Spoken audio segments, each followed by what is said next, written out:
दोस्तों नमस्कार। DSA law point में आप सबका स्वागत है। मैं हूं आपका मित्र धीरज कुमार त्रिपाठी। हम लोग आज ऑल इंडिया बार एग्जामिनेशन के द्वितीय लेक्चर को, जो कि भारतीय संविधान से संबंधित है, पढ़ेंगे, क्योंकि ऑल इंडिया बार एग्जामिनेशन 2024 जो 19वां संस्करण है उसकी परीक्षा 24 नवंबर 2024 को होनी है। तो उसमें हम लोग कैसे ऑल इंडिया बार एग्जामिनेशन को पहली बार में क्रैक कर सकते हैं उसके विषय में हम लोग पढ़ रहे हैं। तो भारतीय संविधान से सबसे ज़्यादा नंबरों से प्रश्न पूछे जाते हैं, 10 नंबर के प्रश्न इसमें से आते हैं। तो चूँकि बड़ा भी है तो इसके लिए और इसमें बहुत सारे महत्वपूर्ण प्रावधान हैं, क्योंकि सभी कानूनों की जननी जो है वो हमारा भारतीय संविधान है, जिससे सुप्रीम कोर्ट तथा हाई कोर्ट दोनों पूरे भारत को इसी संविधान से गवर्न करते हैं, न्याय देते हैं और सभी को उचित न्याय प्रदान करते हैं। हम लोग शुरू करते हैं। तो हम लोगों ने पिछले वीडियो में अनुच्छेद 11 तक पढ़ लिया था। आज हम लोग भाग 3 मूल अधिकार के विषय में पढ़ेंगे। तो भाग 3 मूल अधिकार बहुत ही महत्वपूर्ण है। इसे हम लोग न तो अपने से छोड़ सकते हैं और न ही राज्य मतलब भारत संघ हमसे बिना विधिक प्रक्रिया के हमसे छीन सकता है। कुछ भी होगा तो उसके लिए विधिक प्रक्रिया का बिना पालन किए यदि वह किया जा रहा है तो वह प्रावधानों के विपरीत है, संविधान के विपरीत है। तो संविधान के रक्षक जो हाई कोर्ट एवं सुप्रीम कोर्ट हैं वो इन्हें हमें सरकार से दिलाने में मदद करते हैं, न्याय करते हैं। अनुच्छेद 12 राज्य की परिभाषा बताता है कि राज्य में क्या क्या आता है और कौन कौन आते हैं इसमें। तो राज्य के अंतर्गत भारत की सरकार और संसद तथा राज्य की सरकार और विधानमंडल तथा राज्य क्षेत्र के भीतर भारत सरकार के नियंत्रण के अधीन सभी स्थानीय और अन्य प्राधिकारी राज्य के अंतर्गत आते हैं। अनुच्छेद 13 मूल अधिकारों से असंगत या उनका अल्पीकरण करने वाली विधियां।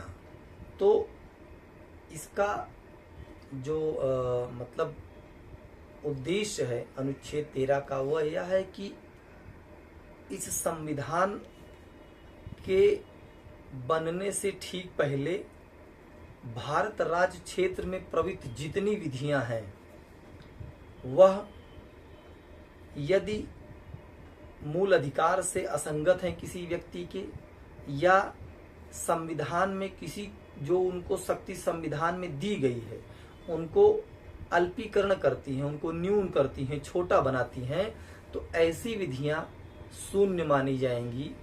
अगर इन संविधान में जो उनको दी गई हैं शक्तियां उनके विपरीत यदि कोई चीज की जाती है तो इसी में एक प्रावधान यह आया कि एक सिद्धांत अनुच्छेद 13(1) में आया, आच्छादन का सिद्धांत, जो कि भीखा जी के वाद में आया था। अनुच्छेद 13 में चौथा क्लास जो है वो 24वें संविधान संशोधन 1971 द्वारा जोड़ा गया, जिसमें यह कहा गया कि जो भी संशोधन भारतीय संविधान के अंदर अनुच्छेद 368 के तहत किए जाते हैं वे अनुच्छेद 13 को लागू नहीं होंगे। अनुच्छेद 14 विधि के समक्ष समता की बात करता है। तो राज्य के भीतर मतलब भारत के पूरे राज्य क्षेत्र में किसी व्यक्ति को विधि के समक्ष समता से या विधियों के समान संरक्षण से वंचित नहीं किया जाएगा। मतलब कि the state shall not deny to any person equality before the law or the equal protection of the laws within the territory of India।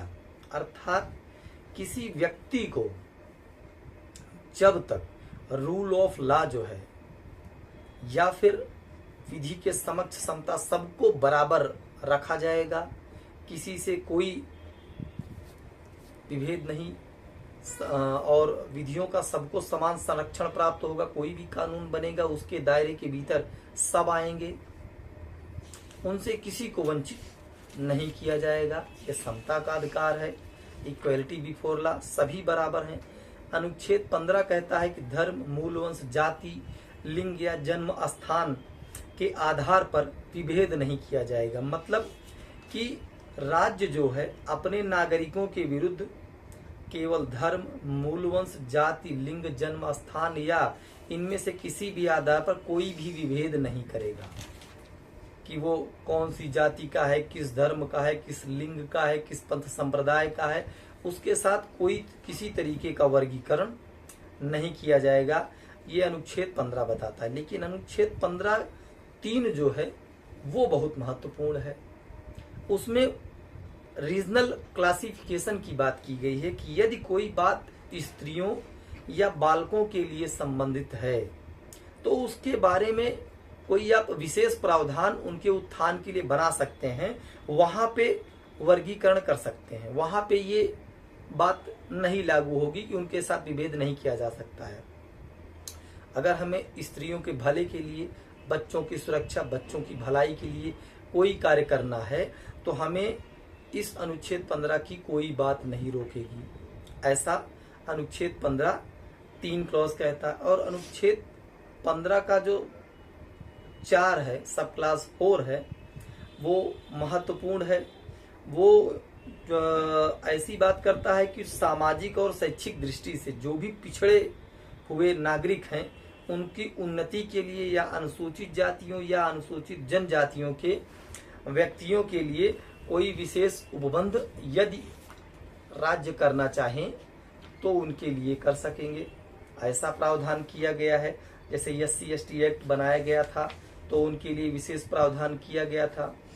अब अनुच्छेद 15(5) जिसे 93वें संशोधन अधिनियम 2005 द्वारा जोड़ा गया तो इसमें आरक्षण की व्यवस्था की गई है।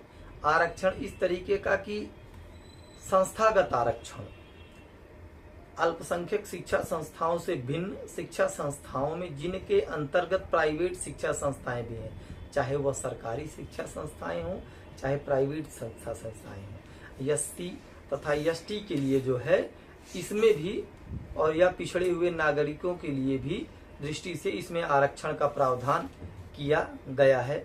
अब अनुच्छेद 15(6) में इसे क्या बोलते हैं 103वें संशोधन के द्वारा जो है अधिनियम 2019 के जोड़ा गया। इसमें EWS की बात की गई है कि जो भी 4 और 5 में वर्ग आते हैं उनसे भिन्न नागरिक को आर्थिक रूप से जो दुर्बल हैं किन्हीं वर्गों की उन्नति के लिए कोई भी विशेष उपबंध करने से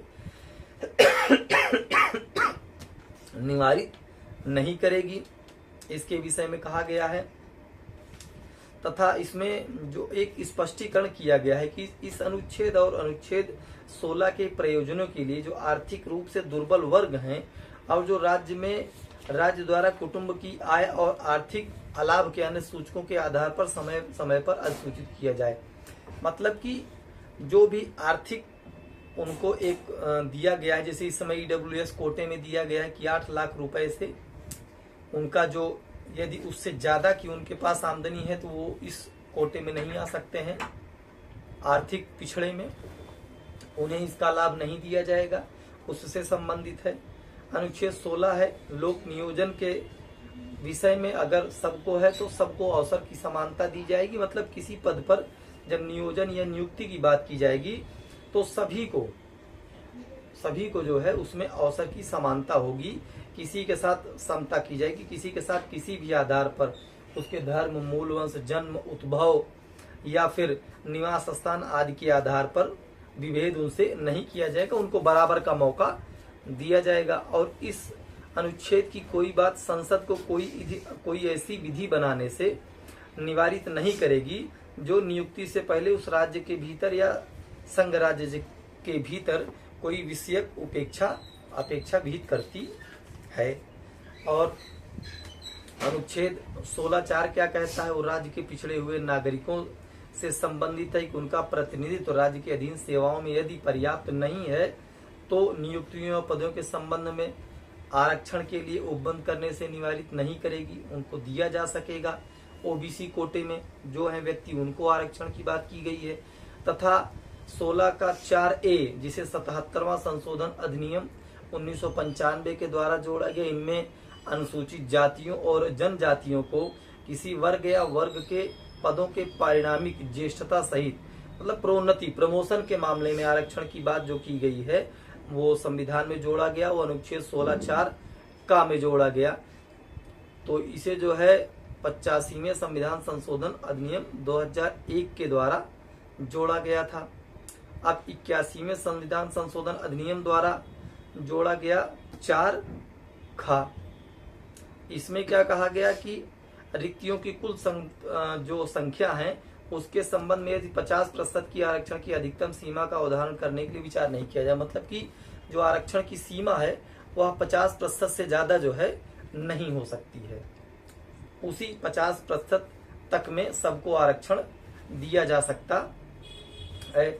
अनुच्छेद 17 जो है वो अस्पृश्यता का अंत बात करता है कि छुआछूत वाली जो संबंधी चीजें हैं उन सब चीजों को, उन सब का अंत किया जाएगा। कोई छुआछूत जैसी प्रथा नहीं रह जाएगी कि नहीं भाई अब कोई मतलब अपर कास्ट का है तो कोई लोअर का है, छुआछूत उसको दूर बैठाए, नीचे बैठाए, इन सब सारी चीजों मतलब छुआछूत के अंत से संबंधित जो है अस्पृश्यता का अंत जो है अनुच्छेद 17 में कर दिया गया था। और उपाधियों का अंत जो है वो अनुच्छेद 18 में। तो इन सब से मेन खाली पूछा जाता है कि जैसे भारतीय संविधान में अस्पृश्यता का अंत किस अनुच्छेद में प्रावधानित है, तो सीधा आंसर रहता है इसका अनुच्छेद 17। उपाधियों के अंत से संबंधित भारतीय संविधान में कहाँ प्रावधानित किया गया है, तो अनुच्छेद 18। अब इसके बाद स्वतंत्रता का अधिकार जो है वो अनुच्छेद 19 में दिया गया है कि वाक स्वातंत्र आदि के विषयक में अधिकारों से जो संरक्षण है तो उन्हें, तो अनुच्छेद 19(1) के क में वाक स्वातंत्र और अभिव्यक्ति स्वातंत्र के बात की गई है। तथा ख में शांतिपूर्वक या निरायुध सम्मेलन की बात की गई है। अनुच्छेद 19(1)C में संगम या संघ या सहकारी समितियां बनाने की बात की गई है। फिर अनुच्छेद 19(1)D में भारत के राज्य क्षेत्र में सर्वाध आबाद संचरण, मतलब कोई भी व्यक्ति पूरे भारत में कहीं भी घूम सकता है, कहीं भी आ जा सकता है। और अनुच्छेद 1E में भारत के राज्य क्षेत्र के किसी भाग में निवास करने और बस जाने का अधिकार होगा। इनमें प्रतिबंध भी लगाया गया है। तो जो अनुच्छेद 19(1)A से संबंधित है वाक स्वातंत्र और अभिव्यक्ति स्वातंत्र, तो इस पे जो प्रतिबंध है वो अनुच्छेद 19(2) से लगाया जा सकेगा।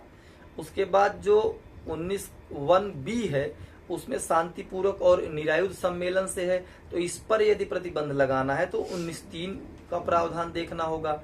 और संगम या संघ या सहकारी समितियों पर जो प्रतिबंध लगाना है तो 19(4) के अनुसार लगाया जाएगा। तथा भारत के राज्य क्षेत्र में सर्वद आबाद संचरण के लिए अगर बात की गई है लोगों के आने जाने के लिए, तो उस पर जो है अनुच्छेद 19(5) के तहत जो है प्रतिबंध लगाया जा सकेगा। तथा 19(1)E भारत के राज्य क्षेत्र में कहीं भी बस जाने का जो अधिकार है, यदि इस पर कोई प्रतिबंध लगाना है तो 19(5) में भी इसके लिए भी प्रावधानित किया गया है। तो हम देखते हैं कि और कोई वृत्ति, और उसके बाद ई के बाद जो है एफ रिपील कर दिया गया है। जी में है कोई वृत्ति, उपजीविका, व्यापार या कारोबार करने का अधिकार होगा, तो इस पर जो है अनुच्छेद 19(6) के अनुसार जो है प्रतिबंध लगाया जा सकेगा। हम समझ लेते हैं कि प्रतिबंध होता क्या है। तो जो सब क्लास 2 है, 19 का सब क्लास 2, इसमें अनुच्छेद 19 के खंड 1 के क में जो ए में प्रावधानित किया गया है, तो उस पर अगर किसी पर अगर प्रतिबंध लगाना है तो कैसे लगेगा। इसे 16वें संविधान संशोधन अधिनियम 1963 द्वारा इसमें जो चेंजेस किया गया है और आज इसमें प्रावधानित यह है कि इस अधिकार का प्रयोग भारत की प्रभुता और अखंडता, राज्य की सुरक्षा, विदेशी राज्यों के साथ मैत्रीपूर्ण संबंधों, लोक व्यवस्था, शिष्टाचार और सदाचार के हितों में अथवा न्यायालय अवमान, मानहानि या अपराध उद्दीपन के संबंध में युक्त निर्बंधन, जहां तक कोई विद्यमान विधि आधारित या विधि आरोपित नहीं करती है, उसके प्रवर्तन पर प्रभाव नहीं डाली जाएगी। मतलब यदि जो इतनी बातें बताई हमने, इनमें से अगर किसी चीज को वो करने जाता है, भारत की प्रभुता या एकता या जो अखंडता है उसको अगर कोई तोड़ने वाली बात हो, कहने जाएगा, तो उसके ऊपर प्रतिबंध लगाया जा सकेगा। तो जो स्वतंत्रता का अधिकार अनुच्छेद 19(1) में दिया गया है, उनमें प्रतिबंध के लिए आगे जितनी भी उनकी धाराएं उसमें दी गई हैं। अब अनुच्छेद 20 जो है बात करता है कि अपराधों के लिए दोष सिद्धि के संबंध में संरक्षण। तो यह जो है बात करता है कि कोई व्यक्ति यदि किसी अपराध में दोष सिद्ध कर दिया गया है तो उसके लिए संरक्षण की बात करता है। तो अनुच्छेद 20(1) क्या कहता है? कहता है कि कोई भी व्यक्ति किसी अपराध के लिए तब तक सिद्ध दोष नहीं ठहराया जाएगा जब तक कि उसने कोई ऐसा कार्य उस समय न किया हो जो अपराध के रूप में आरोपित है। आपने ऐसा कोई कार्य किया जो कि वर्तमान में ऐसी कोई विधि बनी ही ना हो, ठीक है, आपने कोई अपराध किया जो इस समय वर्तमान में किसी भी विधि के अधीन वो दंडित न की जाती हो, तो क्या है कि जब तक कि उसने ऐसा कोई कार्य न किया, कार्य करने के समय जो अपराध के रूप में आरोपित है, प्रवृत्त विधि का अतिक्रमण नहीं किया है, मतलब किसी भी विधि का अतिक्रमण नहीं किया है, ऐसा कोई कार्य आपने किया है तो उससे अधिक शास्ति मतलब दंड का भागी वह नहीं होगा जो उस अपराध को करते समय प्रवृत्त विधि के अधीन आरोपित की जा सकती थी। मतलब यदि कोई कार्य आप कर रहे हैं और जितनी भी विधियां बनाई गई हैं उसमें वो ना आता हो, दंड का भागी आप न होते हो, तो कोई अधिनियम बना करके आपको अलग से बाद में दंडित नहीं किया जा सकता है। मतलब कि एक्स पोस्ट फैक्टो लॉ, जो आपने काम किया है उस समय अगर कोई विधि है तो उसमें आपको अगर दंड का भागी बनाया गया है, आरोपित किया गया है, तो आपको दंड उस विधि के अनुसार दिया जा सकता है।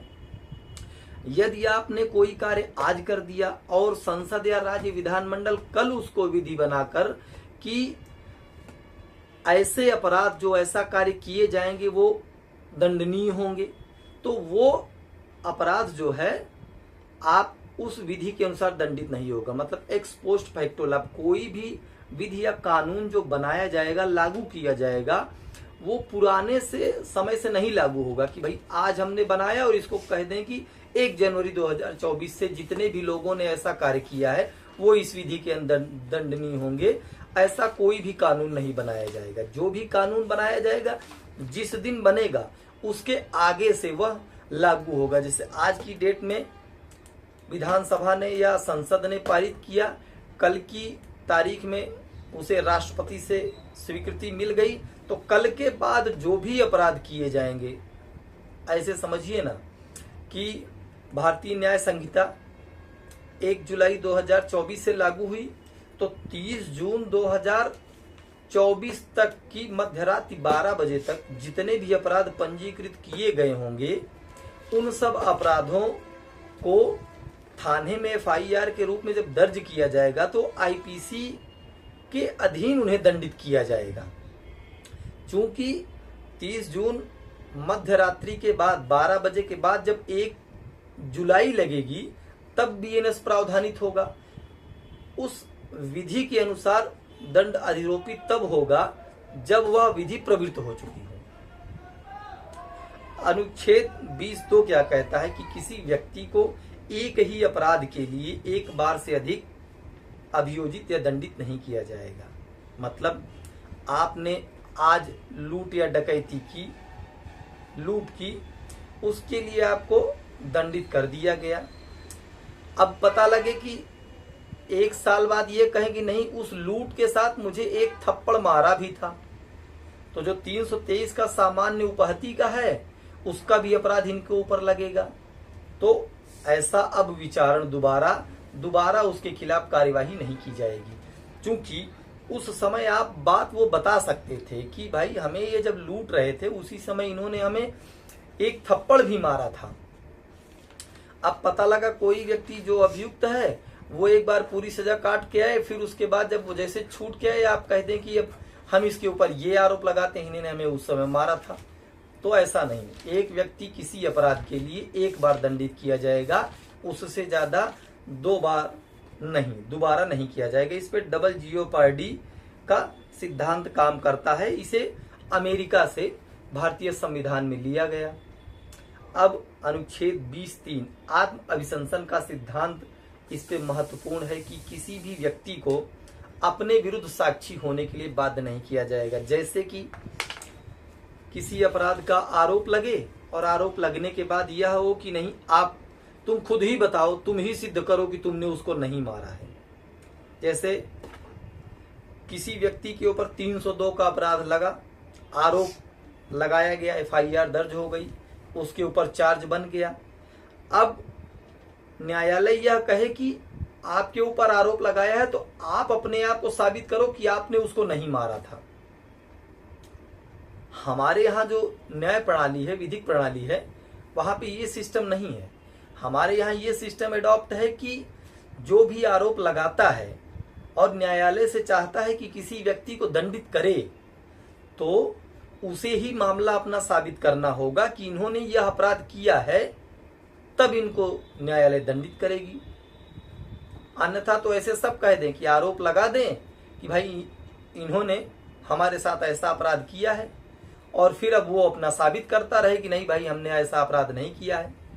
लेकिन भारतीय न्याय प्रणाली ऐसी है कि जो कोई व्यक्ति किसी व्यक्ति पर कोई आरोप लगाता है कि उसने कोई ऐसा अपराध किया है, तो जिस व्यक्ति ने ऐसा आरोप लगाया है उसे ही साबित करना होगा कि आपने यह अपराध किया है।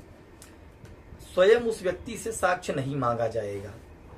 ये अनुच्छेद 20 प्रावधानिक कर दिया। अनुच्छेद 21 तो बहुत बड़ा विस्तार है इसका, लेकिन जो हमारे ऑल इंडिया बार में सिर्फ पूछा जाता है कि प्राण एवं दैहिक स्वतंत्रता का प्रावधान भारतीय संविधान के किस अनुच्छेद में दिया गया है, तो अनुच्छेद 21 में दिया गया है। तो प्राण एवं दैहिक स्वतंत्रता से किसी व्यक्ति को विधि की जो स्थापित प्रक्रिया है, रूल जो भी बनाया गया है, उसके अनुसार ही उसे वंचित किया जाएगा, उसके अलावा नहीं किया जाएगा। मतलब no person shall be deprived of his life and or personal liberty except according to procedure established by law. जो भी विधि द्वारा स्थापित प्रक्रिया है उसके अनुसार ही किसी को दंडित किया जाएगा, अन्यथा नहीं किया जाएगा। उसके प्राण एवं दैहिक स्वतंत्रता से वंचित नहीं किया जाएगा। अर्थात अभी समझिए कि हाल ही में जो मनीष सिसोदिया जी को बेल दी गई, उसमें यह कहते हुए माननीय उच्चतम न्यायालय ने जमानत दी कि जेल अपवाद है, जमानत नियम है। जेल अपवाद है, जमानत नियम का है मतलब क्या है कि जो भी चार्जशीट CBI ने या ED ने मनीष सिसोदिया जी के खिलाफ दाखिल की है न्यायालय में, उसमें इतने गवाह आए हुए हैं और उनको जेल में रहते हुए करीब 1.5 साल हो गया। एक भी गवाह माननीय न्यायालय के समक्ष नहीं उपस्थित हुए, अभी तक उनका ट्रायल नहीं शुरू हुआ। तो इतने गवाहों का विचारण होने में और फैसला आने में लंबा समय लग सकता है। तो तब तक किसी को प्राण एवं दैहिक स्वतंत्रता से वंचित नहीं किया जा सकता है। जमानत नियम है, जेल अपवाद है, इस पर आधारित है। बहुत सारे केस इस पे, अनुच्छेद 21 पे ऐसा कोई भी बिंदु जो भी किसी व्यक्ति की प्राण एवं दैहिक स्वतंत्रता को बांधता हो, छीनता हो, उसे उच्चतम न्यायालय अनुच्छेद 21 के द्वारा उस व्यक्ति को प्रोवाइड कराती है। जैसे राइट टू प्राइवेसी और बहुत सारी चीजें हैं, आती हैं इसमें। अब आगे हम बढ़ते हैं अपने अनुच्छेद 21A शिक्षा का अधिकार, राइट टू एजुकेशन, जिसे कि 86वें संविधान संशोधन अधिनियम 2002 के द्वारा भारतीय संविधान में जोड़ा गया कि राज्य जो है वो 6 वर्ष से लेकर के 14 वर्ष तक के बच्चे को जो है निःशुल्क शिक्षा प्रदान करेगा। तो यहाँ पर जो शिक्षा का अधिकार जोड़ा गया, इसके विषय में जो ऑल इंडिया बार एग्जामिनेशन में पूछे जाते हैं प्रश्न, वो 2 तरीके से पूछे जाते हैं। पहला कि शिक्षा का अधिकार भारतीय संविधान में कौन से संशोधन द्वारा जोड़ा गया, तो उसका उत्तर है 86वें संविधान संशोधन अधिनियम 2002 के द्वारा। तथा यह एक प्रश्न हुआ। दूसरा प्रश्न यह हुआ कि शिक्षा का अधिकार भारतीय संविधान के किस अनुच्छेद में प्रावधानित है, तो अनुच्छेद 21A में शिक्षा का अधिकार प्रावधानित है। फिर आते हैं कुछ दशाओं में गिरफ्तारी से संरक्षण, अनुच्छेद 22 प्रावधानित करता है। तो इसमें जो इलीगल डिटेंशन होते हैं या अरेस्ट होता है, उससे हमें सुरक्षा प्रदान की गई। तो किसी व्यक्ति को जो गिरफ्तार किया गया है, ऐसे गिरफ्तारी के कारण को यथाशीघ्र अवगत कराए बिना अभिरक्षा में निरुद्ध नहीं रखा जाएगा और उसे अपने रुचि के विधि व्यवसायी से परामर्श और प्रतिरक्षा कराने से वंचित नहीं रखा जाएगा। अर्थात कि जब किसी व्यक्ति को कोई पुलिस अधिकारी या ईडी या सीबीआई गिरफ्तार करेगी तो उसे बताएगी, तुरंत बताएगी कि आपको किस कारण से गिरफ्तार किया जा रहा है, तथा उसके बाद वह अपने जो भी पसंद का उसका अधिवक्ता हो उससे मिल सकता है और उससे अपना प्रतिरक्षा करा सकता है। इसके बाद यह है कि उसे गिरफ्तारी से 24 घंटे के भीतर न्यायालय के समक्ष, जो निकटतम मजिस्ट्रेट होगा उसके समक्ष पेश किया जाएगा। और इसमें निवारक निरोध की बात की गई, प्रिवेंटिव डिटेंशन की बात की गई, जो कि सीबीआई बनाम अनुपम जी कुलकर्णी के मामले में बहुत महत्वपूर्ण रहा कि निवारक निरोध का उपबंध है कि विधि किसी व्यक्ति का 3 मास से अधिक अवधि तक के लिए निरुद्ध किया जाना प्राधिकृत नहीं करेगी। मतलब कि अगर किसी को हम डिटेंशन करना चाहते हैं तो 3 माह से ज्यादा के जो है उसे कारावास से उसमें नहीं रखा जाएगा, जब तक कि उसे सलाहकार बोर्ड जो बना रहेगा उसके समक्ष जो है समाप्ति से पहले यदि आवेदन नहीं किया जाए, मतलब कि जो 3 महीना है उसके बाद उसे अभिरक्षा में तभी निरुद्ध किया जाएगा जब उसे सलाहकार बोर्ड के समक्ष लाया जाए। और अधिकतम अवधि से अधिक अवधि के लिए निरुद्ध किया जाना प्राधिकृत नहीं करेगी, जो खंड 7 में जो है संसद द्वारा बनाई गई विधि द्वारा विहित की गई है।